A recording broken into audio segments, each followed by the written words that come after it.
Eu vou, eu vou fazer a continuação do estudo do livro de Gênesis, onde eu parei ali, onde a serpente vem e desmente a Deus, onde ela diz para Eva que certamente Eva não morreria, né? Mentira da serpente, que não foi, e não foi a serpente, foi o próprio adversário que usou a serpente, né? Porque você vê que ela vai ante a Eva e diz, certamente não morrereis, né? Então eu vou explicar aqui a vocês tudinho, tudo direitinho, né? Então a serpente disse à mulher, não morrereis. A serpente usada pelo adversário. Você também vê que ali Eva, ela não se assusta quando a serpente fala com ela, porque naquele tempo a serpente ela falava, era ela limitada e falava, que em nenhum momento a gente vê que Eva se assusta, Eva ela para, ouve a serpente e ainda acata o que a serpente falou. Ela não ouviu o que Deus falou, mas ela ouviu o que a serpente falou e não se assustou. Quer dizer, naquele tempo a serpente falava, né? Então a serpente disse à mulher, não morrerei, né? Eu creio que isso declara uma pura e simples negação da palavra de Deus, né? Como Deus tinha pregado para Adão. Satanás prega para Eva e Jesus chama Satanás de mentiroso e possivelmente se refere, né, a este momento, né? A este momento. Nós cremos que quando Jesus ali no Jardim do Éden chama Satanás de mentiroso, no Jardim do Éden, né? Tá lá em Jó 8:44. Se você ver o livro de Jó e você observar lá em 8:44, você vai ver ali Jesus chamando Satanás de mentiroso. Aí eu creio que foi por este momento. Foi no momento que ele foi ante a Eva e disse a Eva que Eva não morreria, né? Foi assim que Deus disse que se comer morrerás. Aí ele diz, não morrerás. Ali no livro de Jó, Jesus chama Satanás de mentiroso. No capítulo 8, versículo 44. Deus está se referindo a esse momento, onde ele vai, engana Eva e diz que Eva pode comer da árvore do bem e do mal, do fruto, e que Eva não morreria, né? Declara uma pura e simples negação da palavra de Deus. Como Deus tinha pregado para Adão, Satanás prega agora para Eva. Jesus chamou Satanás de mentiroso, né? Deus, que ainda não tinha se manifestado ainda o Filho de Deus. Deus prega para Eva, a serpente vai, Deus prega para Adão, e a serpente vai e prega para Eva, né? Eu creio que naquele momento ali, em que a serpente estava conversando com Eva, eu creio que Adão estava ouvindo tudo, ele estava de camarote ouvindo tudo, né? Mas Deus sabe que no dia que dela comeste, serão abertos os vossos olhos. A serpente prega assim para Eva. Certamente não, tu não vai morrer não. Deus disse assim, mas Deus está mentindo, em outras palavras, né? Certamente, no dia que você comer dessa árvore aqui, certamente seus olhos serão abertos e você vai ser igualmente a Deus. Você vê aí, né, sugere a um lucro com a mais alta sabedoria, né? Não de Eva, né? De Eva, mas da serpente, de Satanás. Ele estava aí, ele mandou, né? Porque ele com isso ele ia lucrar. Seria um lucro com a mais alta sabedoria. Não para Adão e nem para Eva, mas para o adversário, né? E sereis como Deus, sabendo o bem e o mal. Será que alguém pode ser como Deus, meu Deus, sabendo o bem e o mal? Eu acredito que não. Acredito que ninguém nunca vai ser igual a Deus, sabendo o bem e o mal. A Bíblia nos fala sobre um homem bem sábio que foi Salomão. Mas longe de Salomão ser como Deus, Salomão sabendo o bem e o mal. Ninguém pode ser como Deus sabendo o bem e o mal, né? Com efeito, ela disse, você será uma Elohim, você será Elohim. Foi uma promessa de divindade. Deus, ele é onisciente no sentido de que seu conhecimento do mal é profundo, mas não por experiência pessoal, por sua própria natureza. Ele está totalmente separado de tudo que é mal. Já o conhecimento do mal que Adão e Eva aprenderia seria por degradação moral, o que provocaria destruição, embora seja correto desejar ser como Deus. Isto, porém, só será bom se for da maneira correta, que é por meio da fé em Cristo e do que ele fez na cruz, né? A gente não pode desejar ser como Deus. Igual a Deus não existe ninguém. Deus é perfeito. Deus é perfeito. Ninguém pode desejar ser igual a Deus. Só se for da maneira correta, pelo que ele fez, né, na cruz. Mas ninguém vai ter o amor de Deus. Eu acredito que ninguém vai querer morrer por causa de ninguém. Ninguém vai ser igual a Deus. Isso foi invenção da serpente para enganar Eva, como enganou e causou a queda, né? E viu a mulher que a árvore era boa para comer, né? A aparência da cobiça dos olhos. Ela viu que a árvore era boa para comer. Quer dizer, com os olhos dela, ela cobiçou aquela árvore. A cobiça dos olhos, né? E que era agradável aos olhos. Ela achou a árvore agradável aos olhos, né? Vai aí a soberba, né? A cobiça da carne, a soberba da vida, né? E a árvore desejável para alcançar sabedoria. E tomou do seu fruto,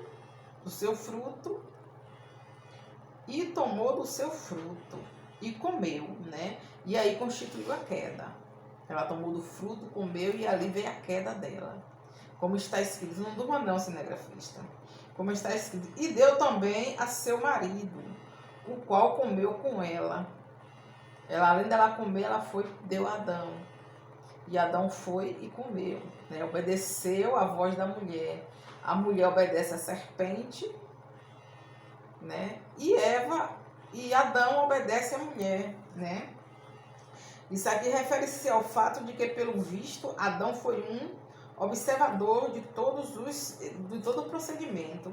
Alguns afirmam que ele comeu do fruto proibido oferecido a ele, por amor. Entretanto, ninguém peca por amor. Eva foi seduzida à tentação pelo engano, né? Mas Adão não. Adão, ele foi enganado. Está lá em 1 Timóteo 2,14. Ele caiu por causa da incredulidade. Simplesmente não acreditava no que Deus havia dito a respeito da situação. Contraste. O versículo 6 com o Lucas 4:1-13.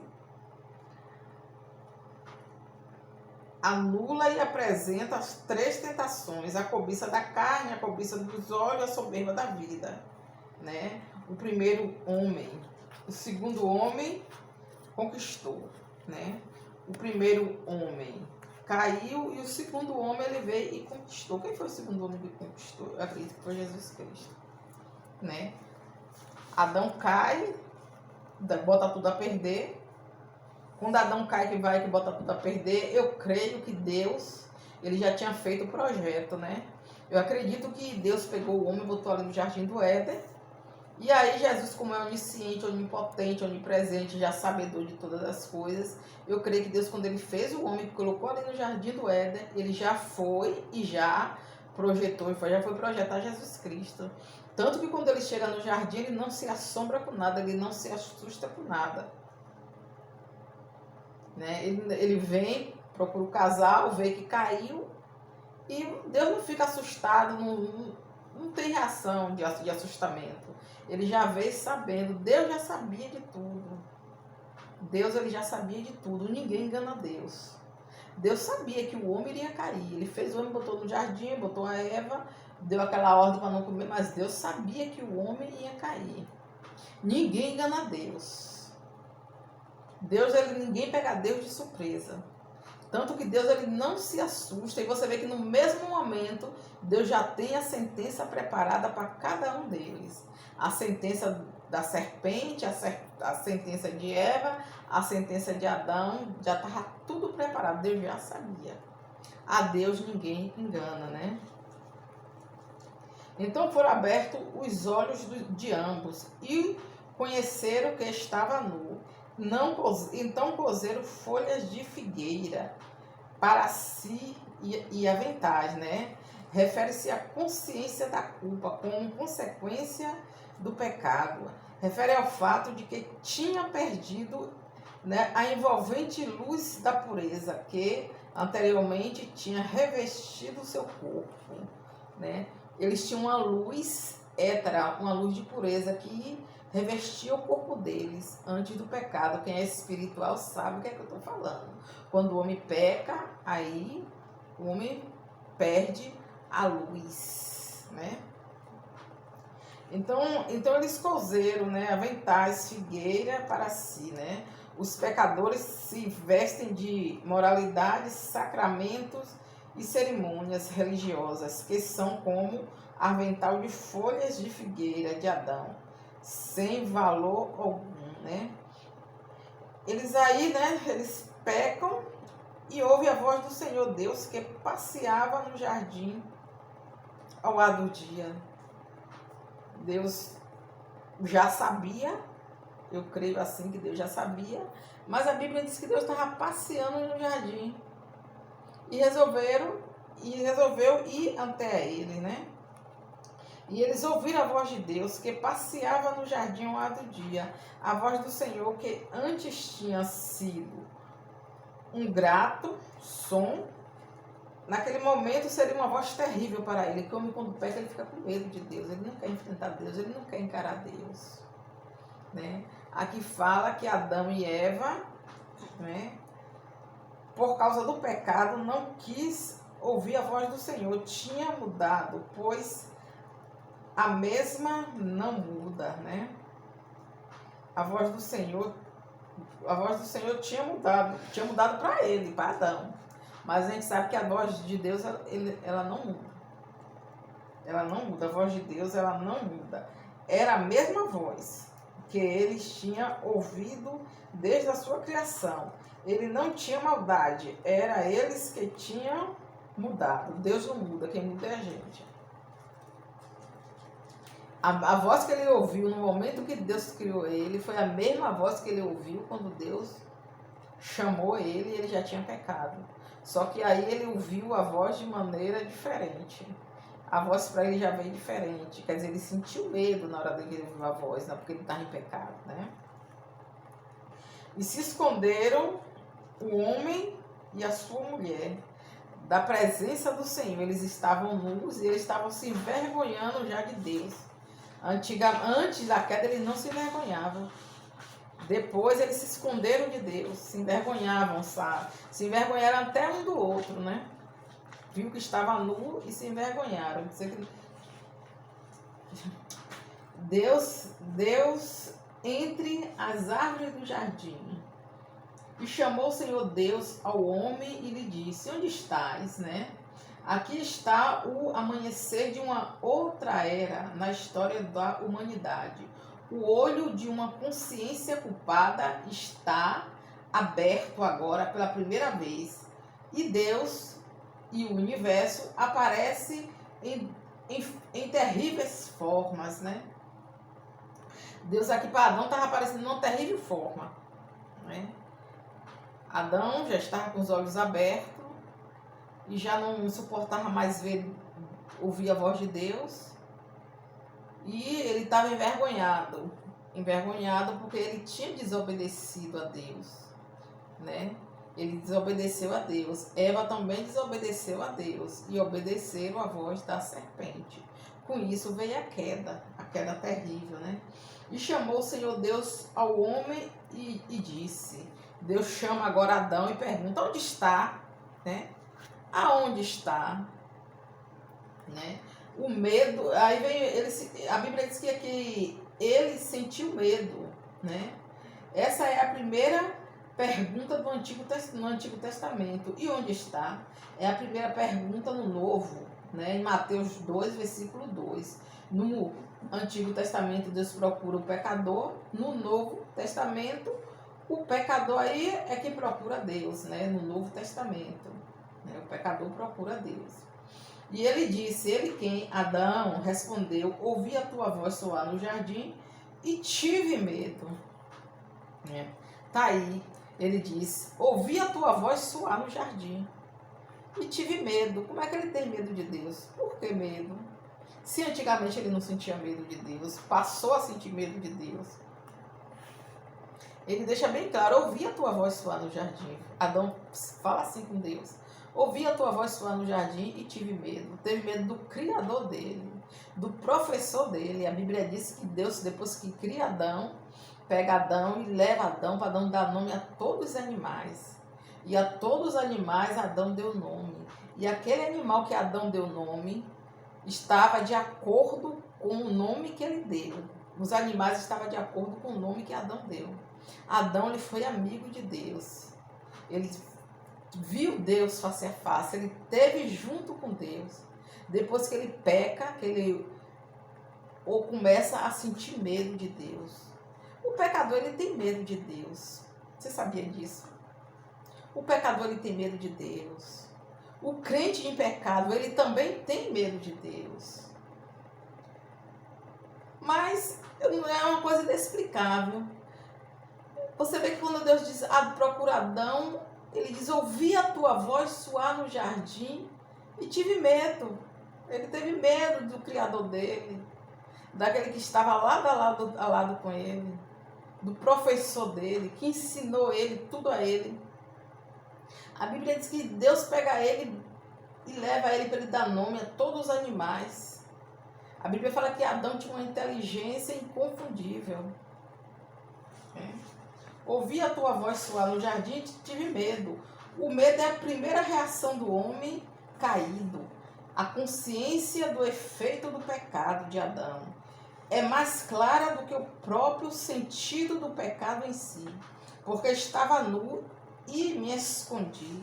Ele estava nu, como se exposto ao julgamento de Deus devido ao pecado, que deve ser julgado. Ele tratou de ocultar-se de Deus. Da mesma forma, milhões de pessoas fazem isso, mas nunca com sucesso. Deus queria que Adão soubesse, com algum sucesso, Deus queria que Adão soubesse que quem se esconde dele nunca se oculta dele. E o que foge dele nunca escapa dele. Não adianta fugir de Deus. De Deus ninguém se esconde. Quem foge de Deus não escapa. Adão era tão sábio, mas nessa hora ele não teve raciocínio para entender isso. Cinegrafista, dá para o senhor colocar o celular para a gente continuar a gravação? A nossa segunda parte do livro de Gênesis, daqui a 1 hora de relógio a gente grava a nossa segunda parte do livro de Gênesis. As portilhas você pode adquirir pelo telefone 86861894. Vai. Você tá por fora. Pera.